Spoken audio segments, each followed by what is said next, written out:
Okay, so basically, Varoufakis is touring the UK to promote his new book that talks about how things work in his mind.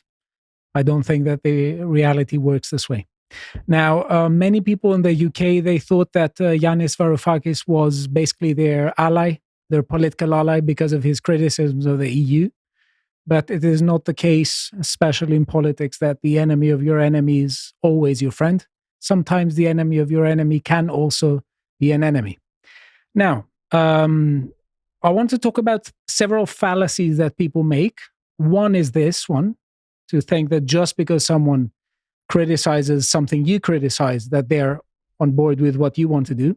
And the other bit is the lack of comparative judgment that many people display when they're talking about things. So, for instance, the fact that someone can have some, you could say, valid criticisms of an institution doesn't mean that they have solutions to offer.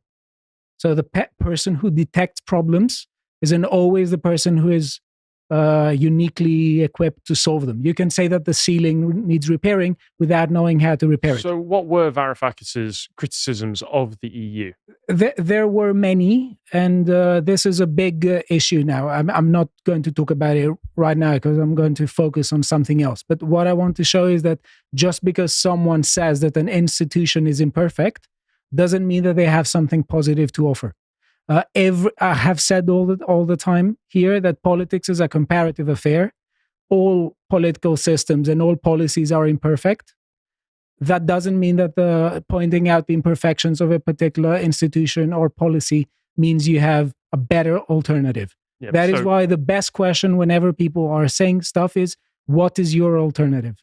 There you go. So just for an analogy before we go further. So say you've got a border wall, which will be relevant to this, and it's crumbling. You get two people show up, they both show up and they go, this wall is crumbling, that's bad.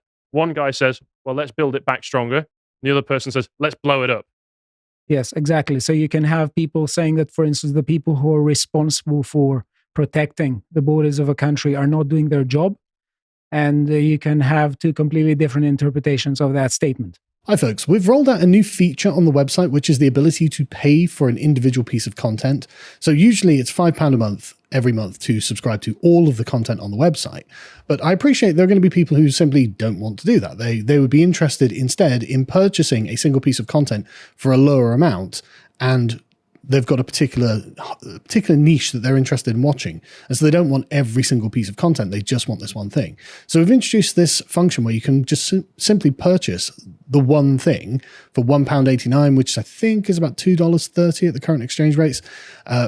And then that's just yours forever. So there's no sort of commitment there. There's no rolling subscription. It's just that one thing. So that's an option now that's on the website. It's completely live. It's completely available.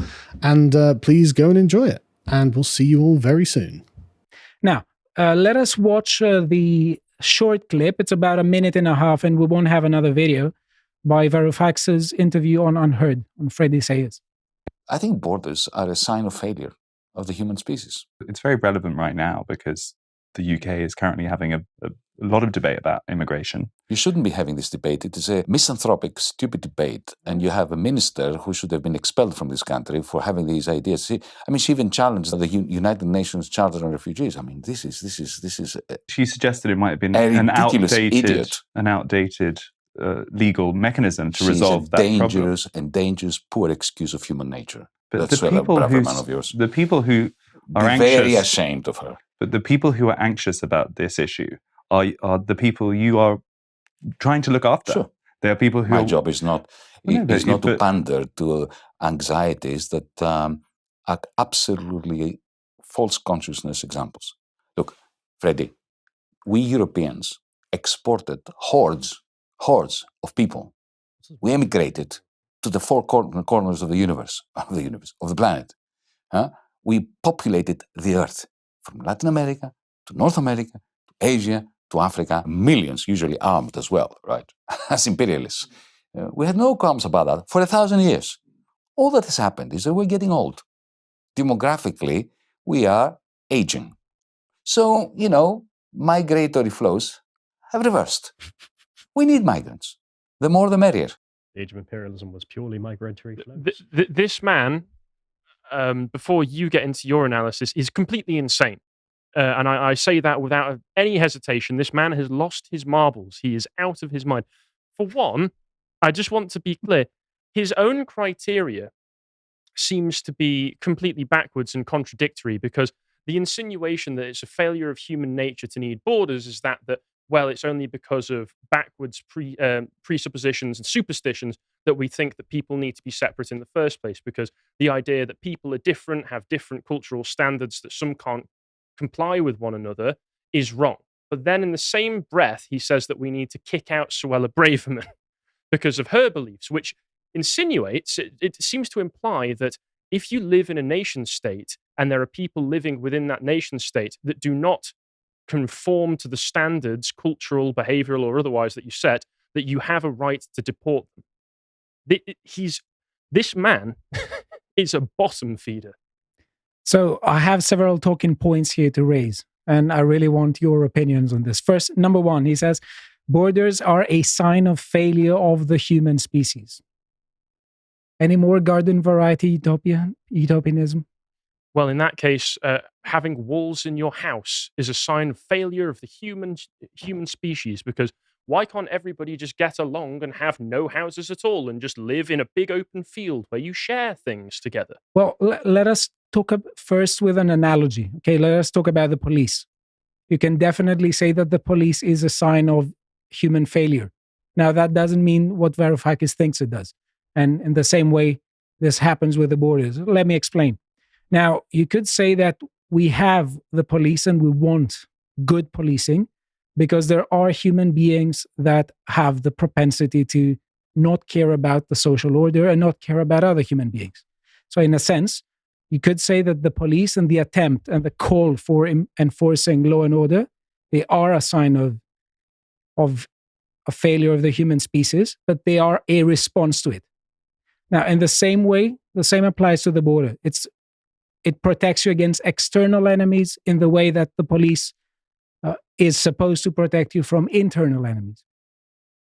But that's the point. I mean, failure of who exactly is doing a lot of lifting there? Yeah. Because, of course, you have the police because the failing is on the, criminals trying to kill me.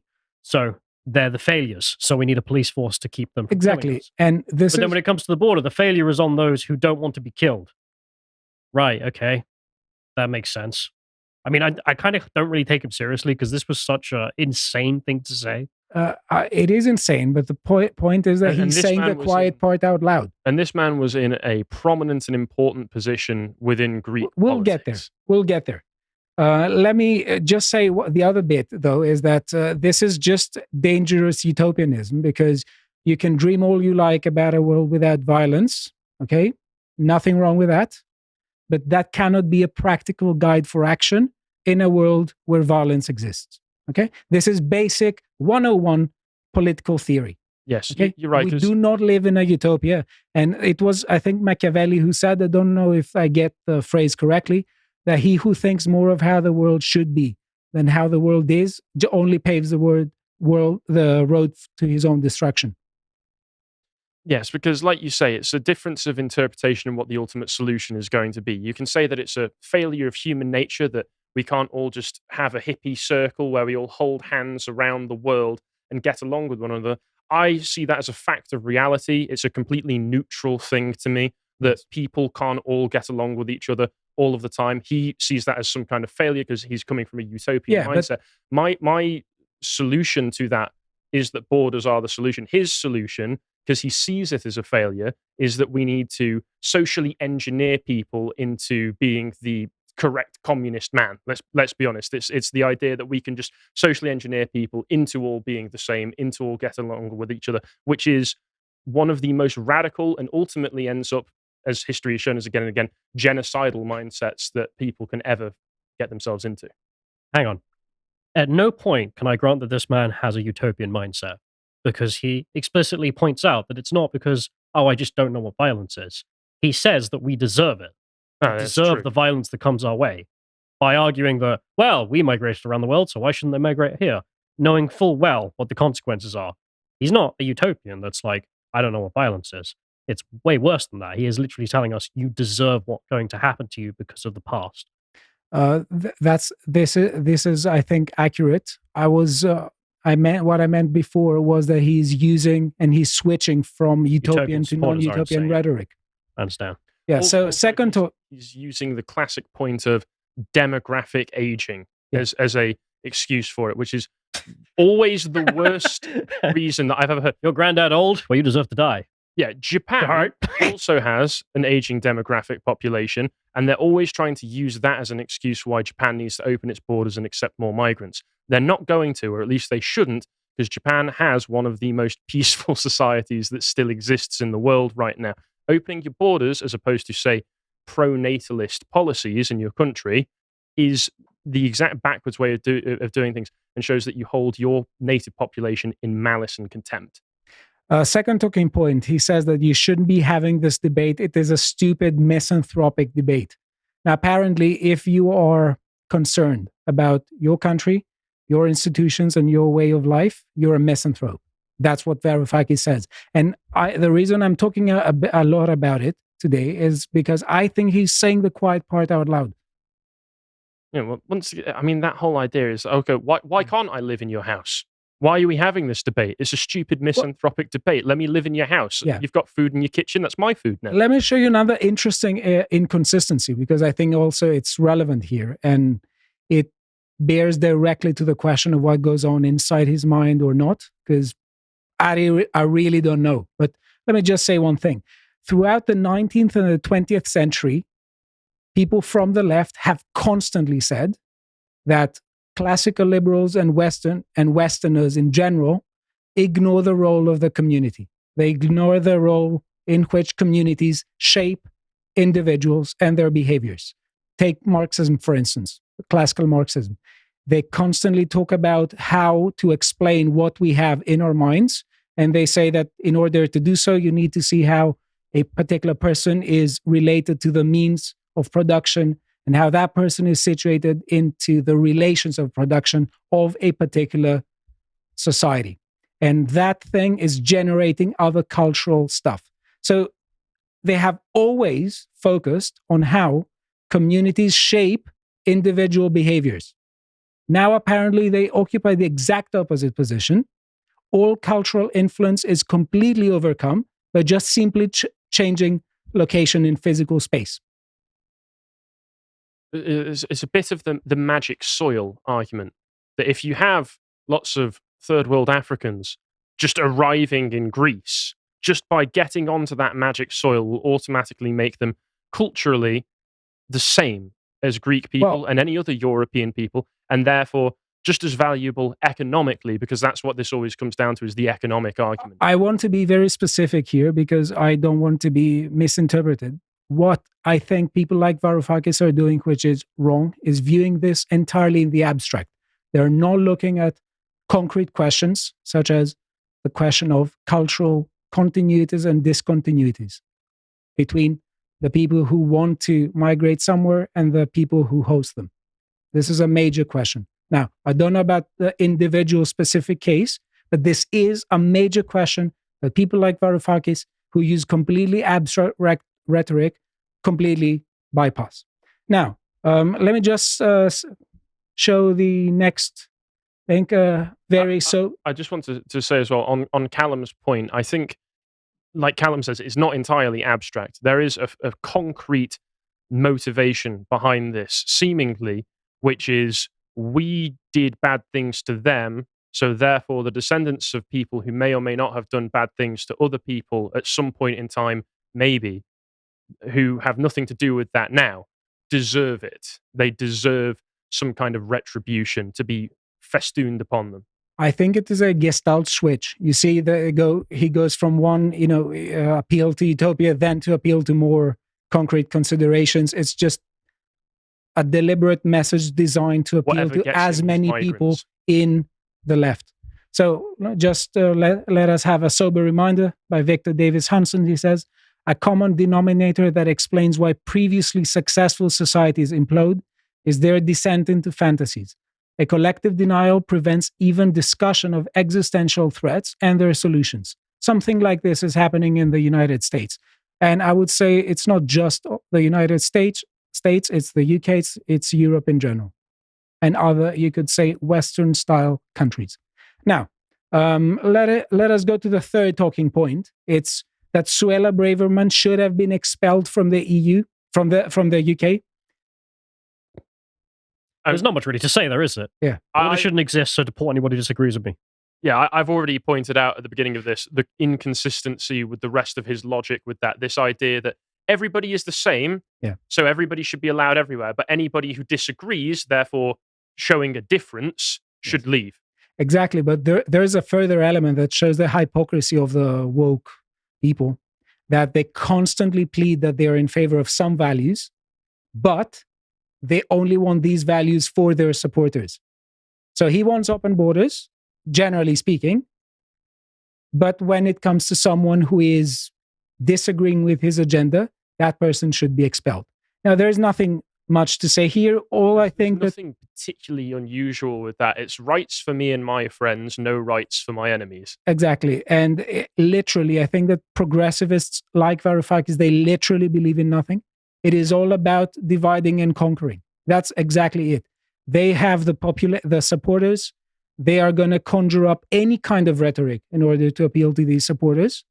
And they don't care at all about double standards. And let me just tell you one major double standard. Does he seem here on the interview like a guy who is interested in national sentiment or not? No, he seems like a crazy person. He seems like a drug-addled hobo that they've dressed up in a suit and put on camera. Do you know what the slogan of his party was when he was elected and he took the position of finance minister? I don't know, blood and soil? It was nationally proud negotiation. So when it was the time to negotiate with the EU, when we were having the, within quotation marks, Brexit discussions, he flew under the banner of nationally proud negotiation. And he actually used it himself. So either he was lying back then or has had some kind of full brain lobotomy in between that's completely changed. He's hit his head on a frying pan and has completely changed his brain chemistry. And here is the fourth talking point that I want to raise here. It's the issue of, you could say, Western imperialism, because it seems to me that what he was talking about before is the epitome of what we have been saying here as oikophobia, which is the hatred of one's culture. Because essentially what he's doing is that he is saying that Western cultures have a unique guilt for which they have to atone themselves, and any person who is a Westerner. On the other hand, he talks as a European. You see, he meant we as Europeans. Any person who is a Westerner should atone for the Western guilt. Now, this is. Let me just show you this. If you want to see more about oikophobia, we've done some work here. You can visit our website, and for £5 a month, you can subscribe to our website and watch all our content. This is Western Anti-Westernism Symposium 15 on oikophobia. If you want to learn more about the concept, do give that a watch. Now, but I want us to focus on the other bit. You see how arbitrarily he read history. This is what people who are in favor of this mindset, who adopt the mindset of an oikophobe, display in their behavior. It's a very selective reading of history and cherry picking. So, for instance, he talked about 1,000 years ago. Why go just 1,000 years ago? Why not go 2,000 years ago? Why not go 4,000 or 3,000 years ago? All this is Western anti-Westernism. It's a very Eurocentric view, to use a very leftist term, Eurocentric view of all of the wrongs that have ever been committed to peoples in the world. Yes. This idea that European countries and Western nations are the only ones who have ever done anything bad to non-European, non-Western. This is why we end up with, as Callum always points out, the absolute ridiculousness of drawing these divisions between the West and the global South, as you always go on about, which apparently doesn't also include Australia, which is despite they're in the north. Yeah, they're in the north, despite being in the southern hemisphere of the globe. It's ridiculous. It's a very arbitrary drawing, because what all of this comes from at the end of the day is an incredibly anti-European and oftentimes anti-white perspective that people are bringing into this from from decolonization studies and those sorts of things. And as we found out over the weekend from people posting about it on Twitter, when they say, what do you think decolonization meant in regards to Israel? It turns out that all of that always means the Haitian just die. Yeah, the Haitian Revolution, essentially, where we just kill whitey. That's what it always devolves into. This is important to raise because you never, ever hear people pointing out Eastern style imperialism. How about the Assyrians? How about the Babylonians? Do the Turks get the same treatment? How about the Persians? Yeah, the Armenian genocide never gets a big shout these days, does it? How about the Ottomans? How about all other countries that have ever existed? What about the Arab slaves trades, the Arab conquests? Yeah, you never hear about that. It is uniquely anti-Western hatred. I wonder if leftists know that the North Africa didn't always look like that. Of course they don't. Anyway, so basically the logical conclusion of this pernicious ideology is that Western people who care about their culture are uniquely bad and that they are trying to protect a rotten culture. It is fun that very frequently these people are using the rhetoric of human rights because that's a Western concept. It is created out of this tradition that they constantly lambast as being the worst thing that has ever happened on the planet. I don't, from my reading of history, maybe I haven't read everything, but the concept of human rights doesn't seem to me to have been respected. Let's say, particularly in Eastern style. I can't think of any other nation or historical civilization that really had much comparable to it. Yeah. And this is the same argument that you hear from the left, where they say the English, the British, Europeans have no culture. It's because they are the fish swimming in water and they can't tell that it's there. The idea that you're having this conversation in the very first place and opening something up to a debate where you can come to a conclusion through words and an exchange of ideas, rather than just murdering one another blindly, is itself a very Western concept.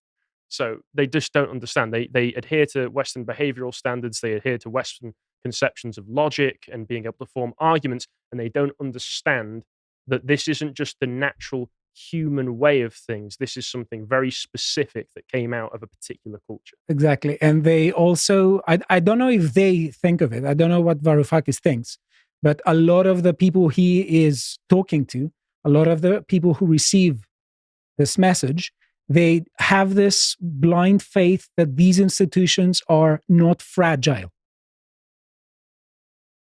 And they take them for granted. That's why, in their minds, you can, well, once again, I don't know if it's because they abstractly believe in the utopianism or if it's because they concretely believe in revenge against their own people, as long as it doesn't affect them, similar to how in the UK we had the media class, completely ignoring everything that was going on in places like Rotherham, purely because of the fact it wasn't affecting their children. So it's that difficulty of determining, do you actually believe this, or is this something just horribly cynical that won't affect you until possibly it's too late? That's why they make it sound like you can just take an institution and fill it with literally anybody off the street and it'll just operate the same. Yeah. Now, and let me just show you what this kind of mindset makes you say. So we have here someone called Chris Brunet who asks Varoufakis, are you not concerned at all about Greek people being replaced by Africans and Asians? He says, not in the slightest. Greece has been a crossroads between Asia, Africa, and Europe since the Minoan era. These hordes who came and went only made us smarter, stronger, and more interesting. Now, so the Greeks don't exist.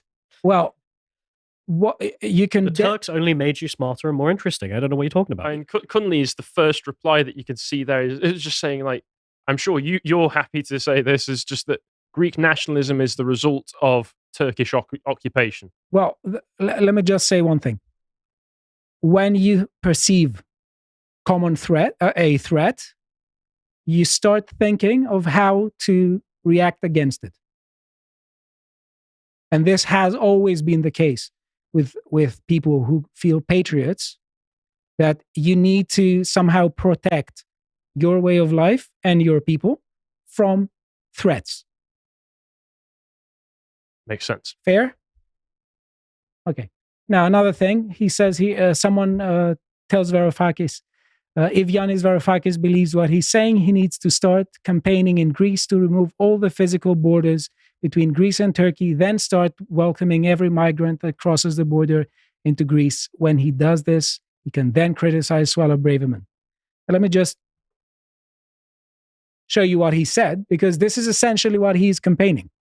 This is what he's campaigning. He says, I and Mera Oikophobia, my party, have already done this. We campaigned in favor of ending all illegal pushbacks at sea and for bringing down the fence between Greece and Turkey, and suffered a huge electoral defeat. It's called conviction politics.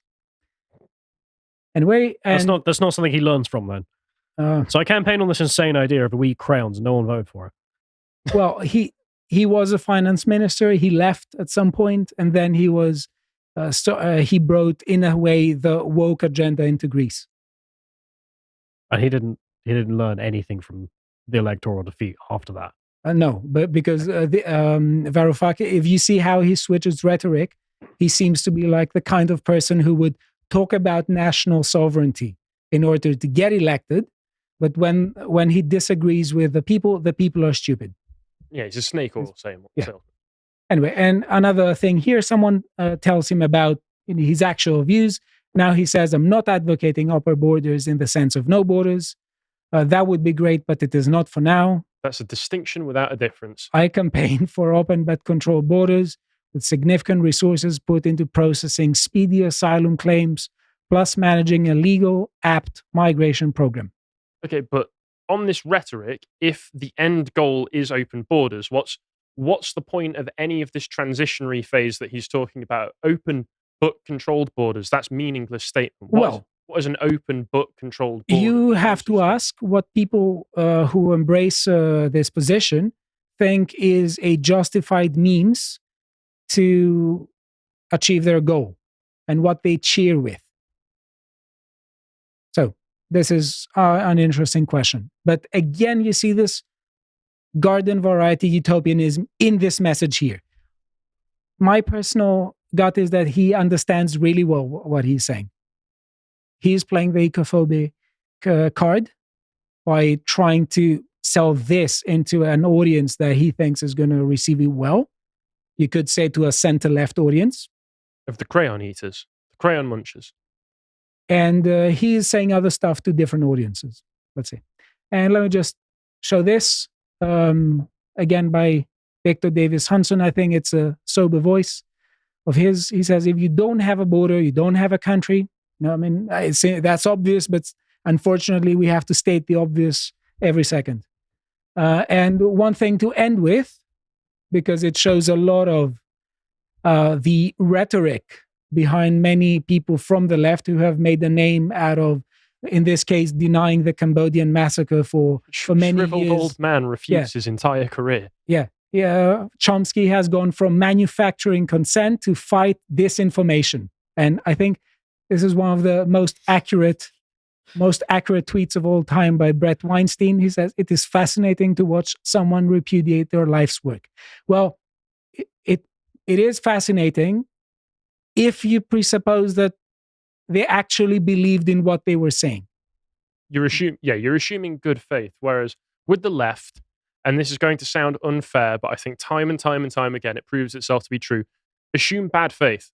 Always assume bad faith coming from a leftist, unless they are someone that has proven without a reasonable doubt that they are coming to you with good faith arguments. Because the left, as we can see from Noam Chomsky here, it is only manufacturing consent when that consent is being manufactured for something that I oppose. Same way that in the 1960s, all of the leftists were pro-free speech and anti-war because they were pro-free speech for communists and anti-war against communists. That's the only thing they've ever cared about, is their side versus our side. Yeah.